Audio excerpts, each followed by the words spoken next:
नमस्कार, गैस्ट्री news room में आपका स्वागत है और आज हमारे साथ हैं मध्य प्रदेश सरकार के उप मुख्यमंत्री 5 बार के विधायक श्री राजेंद्र शुक्ला जी। शुक्ला जी, आपका बहुत बहुत स्वागत है। सर, ये हमारा न्यूज रूम है और हम दावा कर सकते हैं कि मध्य प्रदेश का सबसे बेहतर न्यूज रूम है, जिसका अपना अच्छा स्टूडियो है, तमाम अच्छा स्टाफ है। तो आप क्या जानते हैं विस्तार न्यूज़ के बारे में? नहीं, बहुत ही अच्छा बना है ब्रजेश जी। मुझे तो यहाँ पर आकर ऐसा फील हुआ जैसे हम दिल्ली के किसी बहुत बड़े नेशनल चैनल के न्यूज़ रूम में आए हैं। मैं बधाई देता हूँ और क्वालिटी ऑफ वर्क से बहुत फ़र्क पड़ता है किसी भी ऑर्गेनाइजेशन के परफॉर्मेंस के ऊपर। तो विस्तार अभी मध्य प्रदेश और छत्तीसगढ़ में शायद 2 राज्यों में आप इसको शुरू कर रहे हैं। मेरी शुभकामनाएं हैं, क्योंकि लोकतंत्र के चौथे स्तंभ के रूप में किसी भी न्यूज़ चैनल का अपना बड़ा महत्व है। बहुत शुभकामनाएं। सर, आप 5 बार के विधायक हैं, एक ही जगह से विधायक हैं रीवा से, तो कितना मुश्किल होता है कि एक ही जगह से बार बार जीतना? काफ़ी ज़मीनी स्तर पर लोगों से संपर्क रखना पड़ता है, उनकी समस्याओं को समझना, फिर उसका समाधान करने के लिए लगातार फॉलोअप रखना, तब जाके लंबे समय तक किसी भी जनप्रतिनिधि के प्रति जनता का भरोसा बना रहता है। क्योंकि लोगों की अपेक्षाएं बहुत हैं, एक और विकास की और एक व्यक्तिगत कार्यों की भी।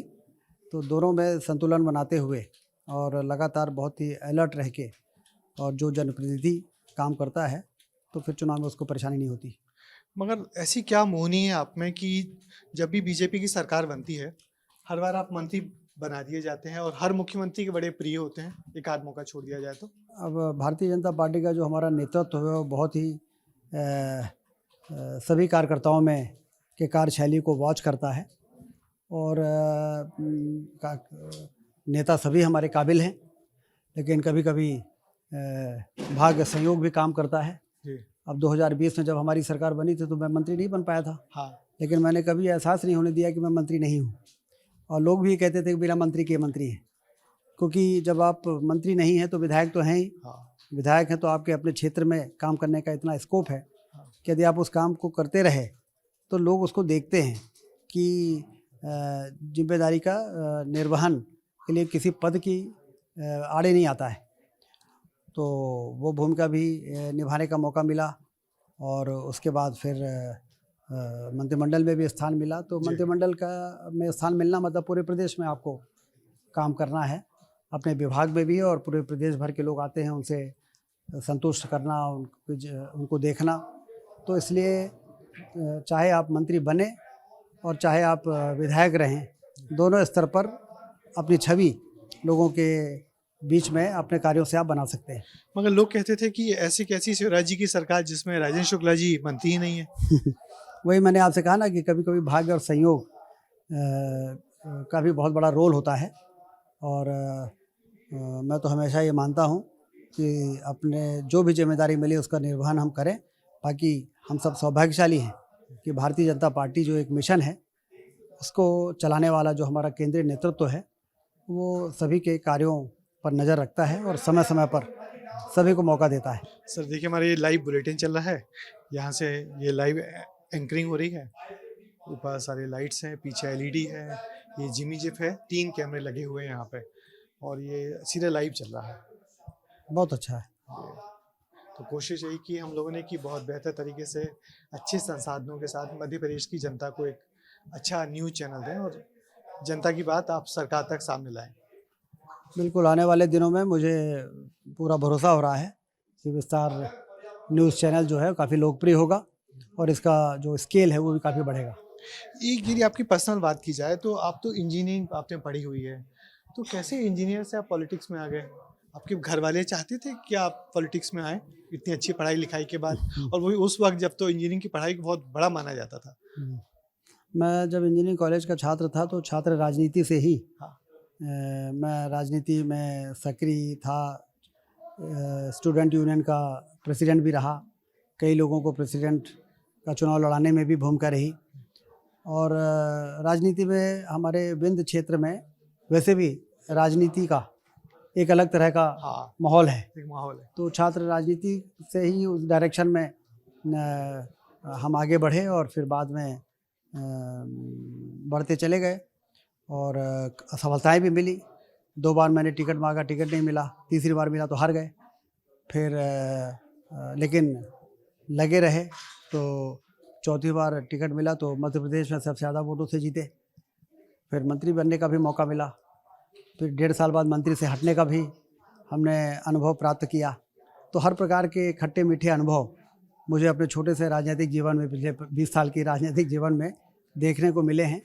इसलिए जब सफलता मिलती है तो ऐसा भी नहीं है कि मन उछलने लगे, और जब असफलता मिलती है तो मन बिल्कुल बैठ जाए। इन परिस्थितियों से मैं अब ऊपर उठ गया हूँ, क्योंकि हर प्रकार की परिस्थितियों को झेलने का मौका मिला है। यानी कि जो हो साक्षी भाव से ग्रहण करते जाइए। बिल्कुल बिल्कुल। पर आपके पिताजी तो कंस्ट्रक्शन के बिजनेस में थे और वो चाहते थे कि आप उनका काम संभालें, मगर क्या आपके चाचा आपको पॉलिटिक्स में? हाँ, ये बात सही है। ये बात सही है कि वो चाहते थे कि हम राजनीति में जब हम सक्रिय रहते थे तो बहुत खुश नहीं रहते थे, लेकिन राजनीति में भी मुझे मौका मिला तो उनके गुडविल का ही मिला। अच्छा। क्योंकि जब पटवा जी ने मुझे बुलाया और भाजपा में शामिल करने के लिए ठाकरे जी से मिलाया, तो उन्होंने मेरे पिताजी का ही नाम लिया कि उनकी बड़ी प्रतिष्ठा है और इनके परिवार से यदि इनको लाया जाएगा तो राजनीति में काफ़ी अच्छा रहेगा, पार्टी के लिए अच्छा रहेगा। तो उनके ही नाम का और प्रतिष्ठा का लाभ मुझे मिला। और चाचा जी ज़रूर मुझे मोटिवेट करते रहते थे कि तुम्हें राजनीति करना है। हाँ। और जब पिताजी के सामने पढ़ते थे चाचा जी तो मुकर जाते थे कि मैंने नहीं कहा है। अच्छा। तो वो उनकी बहुत इज्जत करते थे उनसे डरते भी बहुत थे, इज्जत भी बहुत करते थे, जबकि बहुत सीनियर थे वो भी। लेकिन ये बात सही है। और बाद में जब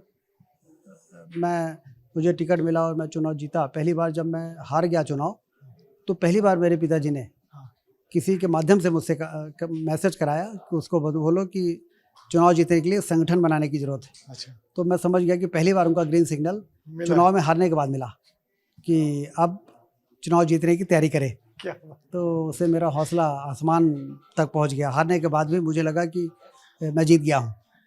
और फिर चुनाव की तैयारी में ऐसा लगा कि 2003 में जब चुनाव हुआ तो सबसे ज़्यादा वोटों से चुनाव जीता। यानी कि आपके पिताजी ने आपको गुरु मंत्र दिया। बिल्कुल सही। उनको ये लगा कि किसी कार्य के लिए इसने प्रयास किया जी। अपने दम पर टिकट प्राप्त किया और सफल नहीं हो सका, तो इसलिए उनके मन में लगा। और ये भी बोला उन्होंने कि सरकार बनी नहीं है तो चिंता करने की ज़रूरत नहीं है। हाँ। मेहनत करने की ज़रूरत है। हाँ, क्या बात है। हमने कुछ आपके फ़ोटो इकट्ठे किए हैं, देखिए, जिनके साथ आपने सबसे ज़्यादा वक्त गुजारा तो वो शिवराज जी हैं। बहुत लंबे समय तक आप उनके विभाग में मंत्री रहे और तकरीबन अच्छे सारे पोर्टफोलियो, और आप बड़े आपने उनका बहुत भरोसा है। शिवराज जी को किस नेता के तौर पे जानते हैं आप? कैसे नेता हैं? शिवराज जी बहुत ही मेहनती नेता हैं। शायद ही देश में इतना मेहनत करने वाले नेता बहुत चुनिंदे ही होंगे।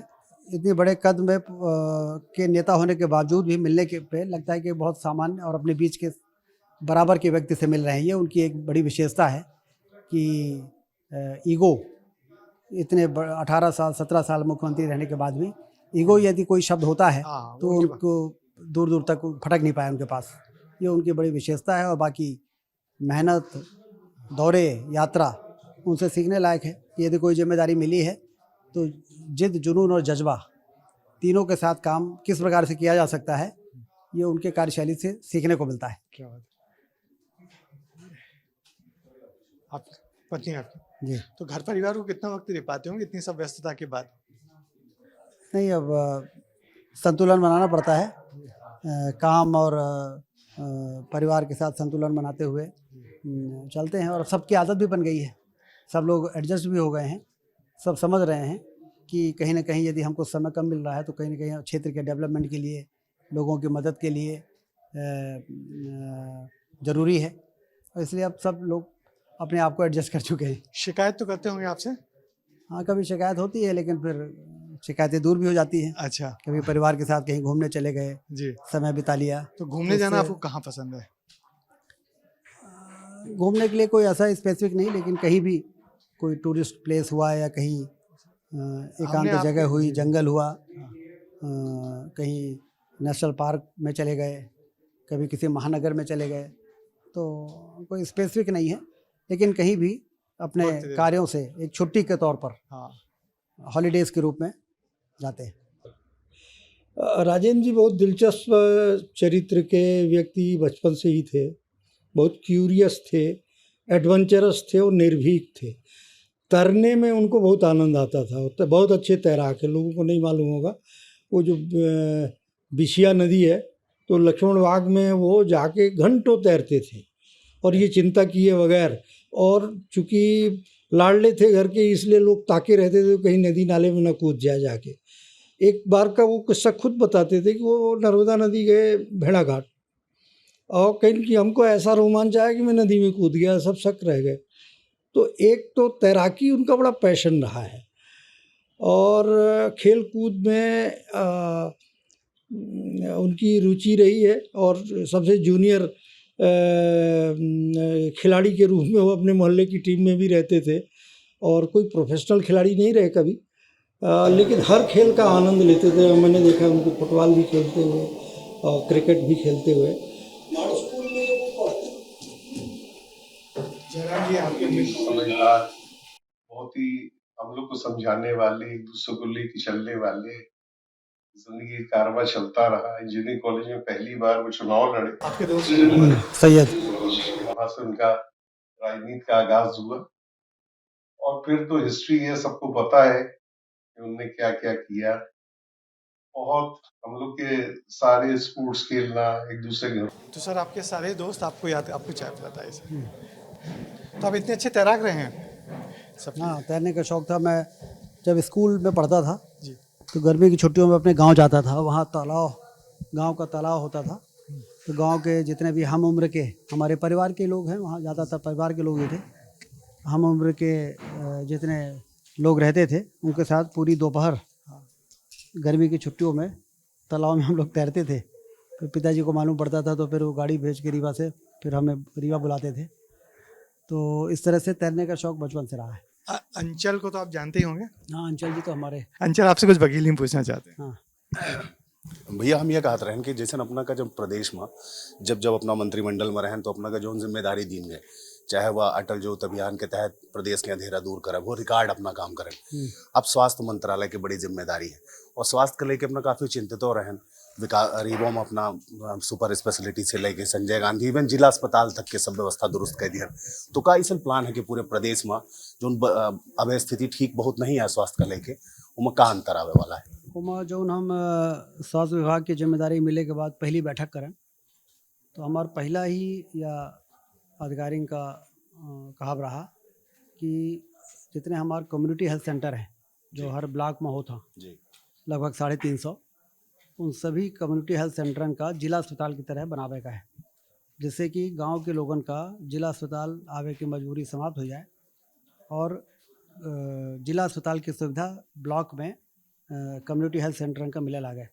तो हम एकर आप अपना पंचे रोड मैप बनाई, यहाँ पर क्या गैप है सुविधा के, चाहे वह भवन हो, चाहे वह मानव संसाधन हो, स्टाफ हो, और वह लेके हम का प्रस्तुत करी कि जैसे कि ओकर व्यवस्था की जाए।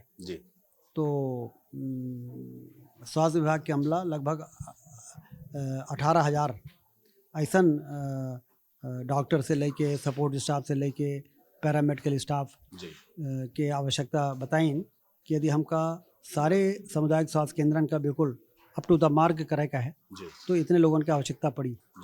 तो हमका यह बतावत में बड़ी खुशी है कि पिछले कैबिनेट में आचार संहिता के समाप्त होने के बाद है, क्योंकि उसकी तैयारी बहुत दिनों से चलत रही, वह IPHS स्टैंडर्ड के जो मानक हाँ वो मंजूर हो गया है और अब 18,000 लोगों की भर्ती की जाई। सारे सामुदायिक स्वास्थ्य केंद्रों का जिला अस्पताल की तरह बेहतर बनाए के और जिला अस्पतालों में अनावश्यक भीड़ न लगे, वो वहाँ जाके लोग अपने सुविधा ले सका, सर्जरी करा सका, हर प्रकार की इलाज उनकर हो सके, डिलीवरी हो सके। यह मेरे की व्यवस्था जब हो जाई तो जो पैरामीटर्स हैं, हेल्थ पैरामीटर्स हमारे मातृ मृत्यु दर है, शिशु मृत्यु दर है और अन्य प्रकार के जो पैरामीटर्स है सब माँ हम एक अच्छे स्तर पर पहुँच सका। हम लोग आपका बड़े लंबे समय से इंतजार कर रहे थे कि रायन जी आएंगे, कई दफ़ा कोशिश की आप, मगर आपकी व्यस्तता के चलते हम लोग हमने कहा कि आज अब तो किसी तरह समय निकालना ही है, नहीं तो फिर बहुत ज़्यादा हो रहा है। चलिए सर ये हमारा न्यूज़ रूम है, स्टूडियो है और और इसी जगह से हम लोग खबरें पढ़ते हैं। और ये वो जगह होती है जहाँ पे एंकर बैठते हैं। सभी को नमस्कार, मैं राजेंद्र शुक्ला। मुझे बड़ी खुशी है कि आज विस्तार के इस न्यूज़ रूम में, जो कि बहुत ही अच्छा बन के तैयार हुआ है और किसी राष्ट्रीय चैनल के बेहतर से बेहतर इस न्यूज़ रूम और स्टूडियो से कम नहीं है। यहाँ पर आकर आप सबसे मिलकर, सबसे बात करके बड़ी खुशी हो रही है। तो सर आप इस हॉट सीट पे बैठे हैं तो लगे हाथ में आपसे कुछ जल्दी को सवाल ही पूछ लूँ। हर चीज़ के 2 ऑप्शन हैं, तो आप जो ऑप्शन सही हो वो बोल दीजिएगा। मैं आपसे पूछूं कि सर कौन सा बेहतर मुख्यमंत्री है, मोहन यादव या शिवराज सिंह चौहान जी? शिवराज सिंह चौहान जी का एक लंबा कार्यकाल रहा, बहुत ही सफल मुख्यमंत्री रहे और डॉक्टर मोहन यादव जी ने कम समय में जिस तरह से इस पद को संभालने के बाद निर्णय लिए हैं वो भी अभूतपूर्व हैं। इसलिए दोनों ही भारतीय जनता पार्टी के मुख्यमंत्री रहे हैं और दोनों ही बहुत बेहतर हैं। यदि मैं कहूँ बेहतर, मैंने कोई एक, तो क्या किसी एक का नाम में क्या लेंगे आप? अभी काम करने का कम समय मिला है जी, मोहन यादव डॉक्टर मोहन यादव जी को, और जिस निष्ठा के साथ वो काम कर रहे हैं निश्चित रूप से एक अच्छे मुख्यमंत्री वो भी साबित होंगे। चलिए, किसको बेहतर प्रधानमंत्री मानते हैं आप, अटल बिहारी वाजपेयी जी या मोदी जी? मोदी जी वैश्विक नेता के रूप में उभर कर सामने आए हैं और अटल जी तो एक ऐसे अजात शत्रु थे कि उनको लोग आज भी याद करते हैं। तो जैसा मैंने आपसे कहा कि भारतीय जनता पार्टी इस प्रकार के रत्नों को आगे बढ़ाती है कि जब उनको काम करने का मौका मिलता है तो वो अमिट छाप छोड़ के चले जाते हैं। तो अटल जी भी और मोदी जी में ये कहना कि कौन बेहतर है, ये बड़ा कठिन है। आपने बहुत सारे विभाग संभाले हैं, तो कौन सा विभाग आपको ज़्यादा पसंद है, ऊर्जा विभाग या स्वास्थ्य विभाग? स्वास्थ्य विभाग में काम करने का बहुत स्कोप है और जो भी इस प्रकार के काम है, जब मैं ऊर्जा में था तो 24 घंटे बिजली देना एक चुनौती थी। जी। उसको मुझे उस चुनौती को पूरा करना था। 24 घंटे बिजली आज मध्य प्रदेश में मिल रही है और स्वास्थ्य विभाग में भी अब बहुत काम करने की ज़रूरत है। तो मैं ये मानता हूँ कि उस समय ऊर्जा का जिम्मेदारी एक चुनौतीपूर्ण काम था जो मुझे मिली और मैं अपने को सौभाग्यशाली मानता हूँ कि स्वास्थ्य विभाग वर्तमान समय में एक चुनौतीपूर्ण क्षेत्र है और इसको बेहतर करने की जिम्मेदारी मुख्यमंत्री जी ने मुझे दी है और मैं पूरी ताकत से काम कर रहा हूँ। सर कौन सा शहर आपको अच्छा लगता है, भोपाल या रीवा? रीवा मैं कई दिन नहीं जाता तो मुझे बहुत अनईजी लगता है और बहुत अच्छी नींद आती है रीवा में। तो सोने के लिए आप रीवा जाते हैं? तो इसलिए भोपाल में मैं जब रहता हूँ तो विधायक और मंत्री के नाते रहता हूँ जी। और रीवा में जब मैं रहता हूँ तो रीवा निवासी, ये काम आदमी बन रीवा का बेटा होने के नाते एक अलग फीलिंग है। वहाँ की गलियाँ, वहाँ का बचपन, क्या बात याद आ जाती है। हाँ। तो वहाँ तो मैं कभी कभी गाड़ी उठा के और पूरा चारों तरफ शहर में घूमता हूँ। तो पिछले 20 वर्षों में जिस तरह से परिवर्तन हुआ है, एक तो उसका संतोष मिलता है, जी। सुकून मिलता है। जो गड़बड़ी थी उसको बेहतर करने के बाद उसको देखना और अपनी बचपन की यादें ताज़ा होना, तो रीवा का तो मुकाबला कहीं नहीं है। दुनिया के किसी भी हिस्से में चले जाएंगे तो वो आनंद नहीं है जो रीवा में है। सर रीवा से जुड़ी कोई बचपन की याद आपकी? रीवा में तो अनगिनत यादें हैं। कॉलेज छात्र जीवन में चौराहे में खड़े होना, सारे मित्रों के साथ चाय पीना, समोसे खाना, और एक समय होता था कि वहाँ पर सब इकट्ठे ही होते थे। सिर्फ इंजीनियरिंग कॉलेज के लोग ही नहीं बल्कि अन्य कॉलेजों के लोग भी, वहाँ पर पूरी छात्र राजनीति की बातें होती थी। कौन से कॉलेज में कौन चुनाव लड़ रहा है, कौन जीत रहा है। तो इस प्रकार की चीज़ें रही हैं। जब और बचपन की बात है तो खेल में क्रिकेट, फुटबॉल, तो फिर परिवार, पिताजी का आना जाना, उनको देखना, यदि घर पहुंचने में लेट हो गए और पिताजी पहले आ गए हैं मालूम पड़ा तो घर में कैसे घुसना, ये सब चीज़ें। तो आप बचपन में शरारती थे कि नहीं? नहीं, हम लोग सक्रिय तो बहुत रहते थे। अच्छा। एक टीम बना के लड़कों की, और चाहे वो क्रिकेट खेले चाहे फुटबॉल खेले, एक पूरा एक टीम ही रहती थी। हम लोग अकेले कभी नहीं रहते थे। बचपन में भी कभी बहुत ही कम अकेले खाना वाना खाते थे, साथ ही में कभी किसी के घर तो कभी कोई हमारे घर। तो खाने में आपको क्या पसंद है, वेज की नॉन वेज? वेजिटेरियन। वेजिटेरियन। पहनने में आपको क्या पसंद है, कुर्ता पजामा या पैंट शर्ट? हम लोगों ने आपको पैंट शर्ट में बहुत कम ही देखा है। कुर्ता पजामा, कॉलेज छात्र जीवन से ही हाँ। कुर्ता पजामा पहने की आदत हो गई थी। पैंट शर्ट में पहनता हूँ जब कभी रीवा के बाहर गया छुट्टियों में, जैसे अभी आपने पूछा ना हाँ। कि छुट्टी मनाने जाते हैं, तो जब छुट्टी मनाने जाते हैं तो कुर्ता पजामा कम रहते हैं, पैंट शर्ट ज़्यादा रहते हैं। हमने एक बार आपकी जर्मनी की फोटो देखी, वहाँ पैंट शर्ट पहने हुए घूम रहे हाँ थे। हाँ, बाहर पैंट शर्ट ज़्यादा रहता है। तो पैंट शर्ट पहनने का मतलब ये है कि फिर पूरी तरह से रिलैक्स। हाँ। कुर्ता पजामा उतार दिया मतलब प्रोफेशन से बाहर हो गए अब अपने जन सामान्य से जुड़े हुए कार्यों से बाहर है। सर, तो वो मैं- एक अलग रिलैक्सेशन का वो रहता है। मैंने भी आपको लंबे समय से देखा है, तकरीबन 2003 से मैं आपको लगातार देख रहा हूँ। मगर एक सवाल मेरे मन में बार बार आता है कि ये जो इतनी शालीनता है जो आपके व्यक्तित्व में है, ये आपने कहाँ से पाई है? अब ये संस्कार तो बचपन से ही मिलते हैं। पिताजी को काम करते हुए देखना, माताजी को काम करते हुए देखना, फिर अपने इस प्रकार के संस्कार परिवार से ही मिलते हैं।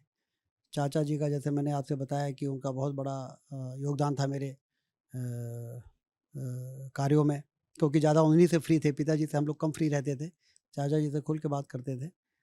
और तो इसलिए बचपन से ही जब कोई भी व्यक्ति परेशान दिखता था या, तो मुझे लगता था कि जैसे मैं ही उसकी जगह होता तो कैसा लगता मुझे। तो मैं बचपन से ही अपने दोस्तों को, अपने लोगों को जो चीज़ हमारे पास रहती थी शेयर करता था हमेशा, कि 2 जैकेट है तो 1 जैकेट दे देते थे, 2 पैंट है तो 1 पैंट दे देते थे। ऐसा करके तो वो एक संस्कार ही है बचपन से जो मिला। लोगों के साथ बांटने में ज़्यादा खुशी होती थी। क्या वादा करना चाहते हैं जिसको आप पूरा करेंगे? क्या भरोसा दिलाना चाहते हैं मध्य प्रदेश की जनता से इस विस्तार न्यूज़ के स्टूडियो से? देखिए, हम लोग अभी विधानसभा का चुनाव लड़े, उसमें जनता ने भरपूर आशीर्वाद दिया। 163 सीटें से भारतीय जनता पार्टी की सरकार बनाई। फिर अभी लोकसभा के चुनाव में हम लोग कहते थे कि 29 सीटें आएंगी, जनता के भरोसे पे कहते थे। 29 में से 29 सीटें आ भी गई हैं। तो अब जनता ने तो कोई कसर छोड़ा नहीं। हाँ। तो इसलिए हम लोग आपके माध्यम से लोगों से यही कहना चाहते हैं कि हमारी केंद्र की सरकार हो या राज्य की सरकार हो, बेहतरी के लिए कोई कसर छोड़ने की कोई गुंजाइश जनता ने नहीं अपनी तरफ से नहीं छोड़ा। इसलिए हम लोगों को काम करना है, दिन रात काम करना है। और हर क्षेत्र में जिस तरह से पिछले दिनों में आपने देखा, सिंचाई का पे काम हुआ मध्य प्रदेश में, बिजली में काम हुआ मध्य प्रदेश में, इंफ्रास्ट्रक्चर में शानदार सड़कें, रेलवे लाइन, हवाई अड्डे मोदी जी की योजना से मध्य प्रदेश में भी खूब बनाई गई हैं। मगर रोजगार कहीं छूट गया है। हाँ, रोजगार के लिए मेरा बहुत ही स्पष्ट कहना है कि जब इकोनॉमिक ग्रोथ होती है, जब इंफ्रास्ट्रक्चर मौजूद होता है, तो आर्थिक गतिविधियाँ बढ़ती हैं। आर्थिक गतिविधियाँ बढ़ती हैं तो उससे रोजगार के अवसर पैदा होते हैं। तो ये हम लोगों को मान के चलना चाहिए कि जिस तीव्र गति से देश का विकास हो रहा है, इंफ्रास्ट्रक्चर का हो रहा है, सिंचाई का क्षेत्रफल बढ़ रहा है, धरती से ज़्यादा दौलत पैदा हो रही, किसान हमारे समृद्ध हो रहे हैं। तो किसान समृद्ध होता है तो खरीदी बिक्री बढ़ती है, उससे मैन्युफैक्चरिंग बढ़ती है, बिल्कुल। बाज़ार में रौनक बढ़ती है। तो उससे ही बेरोजगारी की समस्या का समाधान हो सकता है। इसलिए बेरोजगारी की समस्या का पूरी तरह समाधान भले नहीं हो पाया हो, लेकिन दिशा बिल्कुल सही है। यही वो दिशा है जिस पर हमें लगातार आगे बढ़ते हुए आर्थिक क्रांति इस देश के अंदर लाना है। जिस तरह से 11वें नंबर से 5वें नंबर पर अर्थव्यवस्था हमारी देश की पहुंची है, उसको तीसरे में और फिर पहले में पहुंचाकर हम रोजगार के इतने अवसर पैदा कर सकते हैं कि अपने देश के सभी नौजवानों की बेरोजगारी को दूर कर सकते हैं। उस दिशा में हर क्षेत्र में काम किया जाएगा। आपके चैनल के माध्यम से मैं यही लोगों को आश्वस्त कर सकता हूँ। तो चलिए, ब्रेकिंग न्यूज़ दी है राजेंद्र शुक्ला जी ने, जो मध्य प्रदेश के उप मुख्यमंत्री। उन्होंने कहा कि आपके इस भरोसे पे यहाँ से अनाउंस कर रहे हैं कि रोजगार की इंफ्रास्ट्रक्चर के चलते रोजगार की एक्टिविटी बढ़ेगी और उसके चलते अच्छा रोजगार होगा, इसका पूरा भरोसा दे रहा है। सर, आपका बहुत बहुत शुक्रिया। एक सवाल का जवाब और दे दीजिए कि इस तरीके से हमने आपका सारा इतने दिनों से देखा है, कभी कोई विवाद से आपका पाला नहीं पड़ा, ऐसे विवादों से कैसे आप बचते रहते हैं? विवादों में पड़ने से ऊर्जा अनावश्यक रूप से खराब होती है, और जिस कंस्ट्रक्टिव काम के लिए लगातार काम करते हुए भी समय कम पड़ जाता है, तो मेरा ये फर्म बिलीफ है कि जहाँ विवादित मामले हैं वहाँ पे उलझने से अपना समय खराब होता है, उसके कोई सकारात्मक परिणाम तो आते नहीं हैं, और हम लोगों को सकारात्मक परिणाम जनता के सामने प्रस्तुत करना है। समय कम है, काम ज़्यादा है, तो इसलिए विवादों में पड़ने के बजाय उससे बच के निकलना, और जो सही कंस्ट्रक्टिव काम है उसमें अपनी ऊर्जा को लगाना, ये मैं इस मान्यता का व्यक्ति हूँ, इसलिए मैं हमेशा इससे दूर रहता हूँ। चलिए, क्या बात है, कितनी सुंदर बात है सर। आप प्लीज आप आ जाइए। तो आपने देखा किस खूबसूरती से मध्य प्रदेश के जो उप मुख्यमंत्री हैं उन्होंने हमारे सारे सवालों के जवाब दिए, लोगों को भरोसा दिलाया कि हम आने वाले वक्त में मध्य प्रदेश की बेहतरी के लिए लगातार काम करते रहेंगे। जहाँ तक मध्य प्रदेश में इकोनॉमिकल ग्रोथ तो हो ही रही है, उससे रोजगार भी निश्चित ही बढ़ेगा। सर आपका बहुत बहुत शुक्रिया कि आप यहाँ आए और हम लोगों को लंबा वक्त दिया, और हम आपसे उम्मीद करते हैं कि आप आगे भी ऐसे आते रहेंगे और हम लोगों से मिलते रहेंगे। तो ये थे मध्य प्रदेश के उप मुख्यमंत्री राजेंद्र शुक्ला जी, और अगले हफ्ते फिर आपको किसी एक नई शख्सियत से मुलाकात करवाएंगे। तब तक के लिए नमस्कार।